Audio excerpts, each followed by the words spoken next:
Phil, that was Reverend Michael Bernard Beckwith.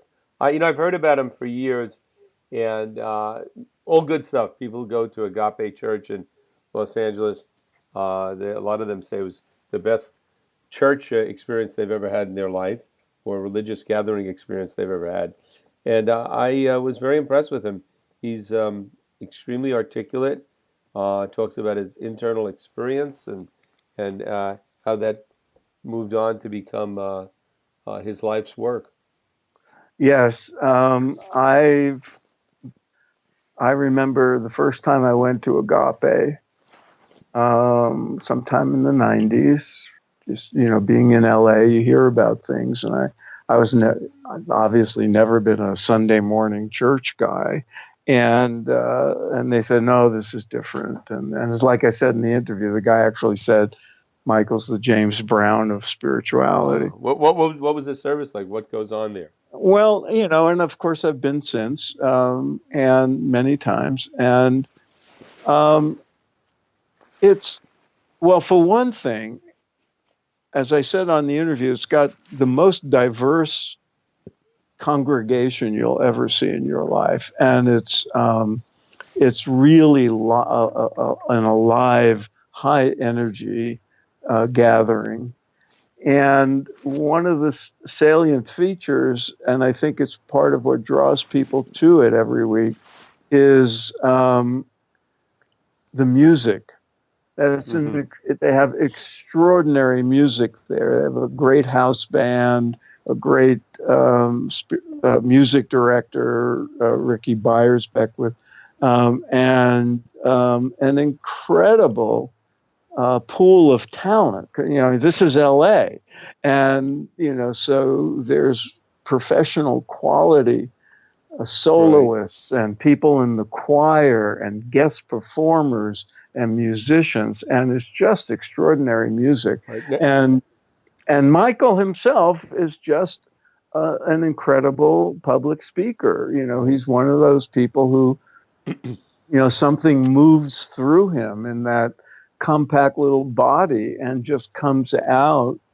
Um, I'm sure mostly extemporaneously, in a very inspiring and very uplifting and insightful way. Yeah, one of the Yeah, things that impresses me, and you mentioned this, uh, you know, uh, his church, you've been there, you said it's incredibly eclectic. You have people of all races, of all backgrounds there in the church. And you also said, and I've never heard it said before, but it matches my experience, and that is that churches are probably the most segregated places in America. And it's true, you go to any church and you look around any place of worship in America, pretty much everybody looks the same. You know, and right. no church was set up to. Most churches weren't set up to be that way. They were meant to be places for all peoples. Certainly in Christianity, that's the case, and yet that they have not achieved that. If anything, just the opposite.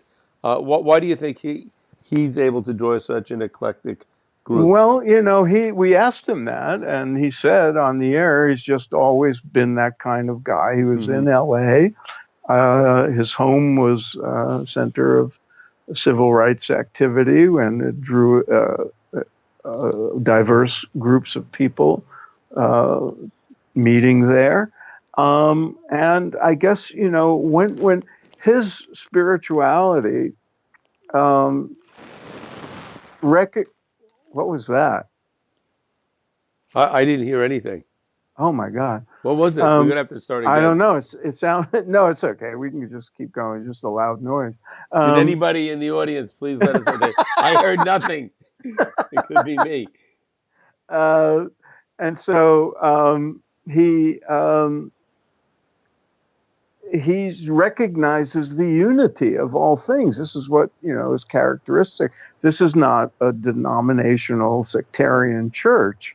It's people have called it a church, but he said he stopped using the word church and called it a community.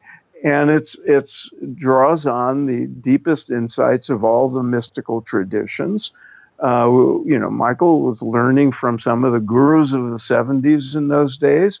The person who created science of mind or religious science back in the '20s or '30s was Ernest Holmes, and I write about him in American Hmm. Veda. He was drawing from the works of Sri Aurobindo and the Bhagavad Gita, and part of this New Thought movement. So by its very nature, the spirituality he embraced is one that recognizes the unity and at the same time celebrates diversity. So he drew people who were drawn to him and that spiritual orientation, and as we know, that includes everybody. Yeah, People from and I walk was of interested very interested when he mentioned that he stopped using the word church, and he yeah, talked, I think, about community, and traditionalists were very upset with him, and that's not yeah. unlike that happens everywhere. They no I longer know. call libraries; they call them information centers because they're Oh, really not what everybody used to think of as a library, and a lot of old school librarians hate that.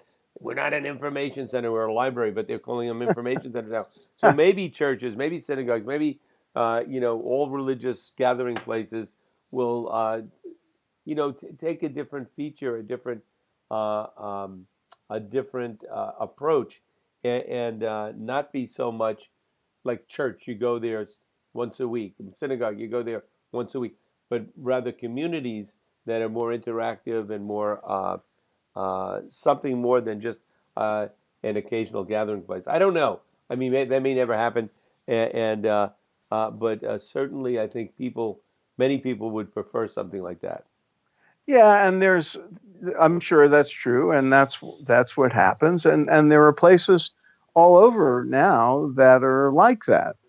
They just have a universal spiritual message and orientation and universal practices, and they're not sectarian. But I guess there's always going to be a place for people who have a narrower spirituality and want to, sort of specialize and stick to their own little or a corner of the spiritual spectrum. And so there's always both. But what's great is that there are places now for people who would rather be more inclusive in their approach. Now, in his service, do they do a meditation? Do they do Yeah. specific? And what would what Well, type of meditation they it's do? more like well, they usually have a guided meditation of some kind, with somebody leading it, and it's mostly just going into the silence. It's not a. Hmm. I'm sure in their practitioner trainings and all that they have specific forms, but in the service, it's just a more sort of generalized. Becoming silent, gradually silent, and sitting in the silence. And do they have satellite service centers or communities with other That's a good folks like him question. running it, or is it I really? don't. Hmm, I don't think so. I think it's a standalone. It used to be, there's a whole the religious science or science of mind had associations, and different churches belonged to it. But I think Michael sort of had a declaration of independence from any larger organization Mhm. at some point. But although he is involved, I know with other many organizations, but not a sort of churchy one. And I would think that much of the religious community in Los Angeles has been receptive to him. Probably not all of it, but Yeah, many folks. probably So so. so Well, he's very well known and very popular, and I can't imagine. I'm sure there are people. Look, anybody who uh, breaks from the norms and does something innovative, does something progressive, is going to have critics, especially and if they're successful. especially if they're So successful. there you go. Well, And like I'm working on this biography of Yogananda now, and when Michael in our interview said he was crucified for not using the word church, I laughed because Yogananda used the word being crucified many times uh, by people who were on attacking him for various things. right. So And I'm sure happens not only to in the United States, but in India, for going to, uh, when as you become successful at something, as you begin to gather a following, there's always people that are going to be envious and criticize you. Sometimes the criticisms are legitimate, many times they're not. Well, I enjoyed them very much. I am looking forward to attending the Agape Church the next When you time in Los. come, and next time you're in LA, we'll go. We'll go. Until next time, lots more good interviews coming up. And please write in, go to spiritmatterstalk.com and let us know what you think. And if there's anybody you'd like us to interview. And we'll go from there. And Phil, we got Yes, over, as you know, we have over 100 interviews posted. So we are yes, we celebrating do. I our, think our Michael 100th. will be like 103 or something. Right. 108 is a auspicious number. Yeah, We'll see if he right. We'll gets have that. to. We'll have to. We'll auction We'll that have one a off. auction off 108. Right. Okay. All right. Till next All right. time. Over and Bye. out.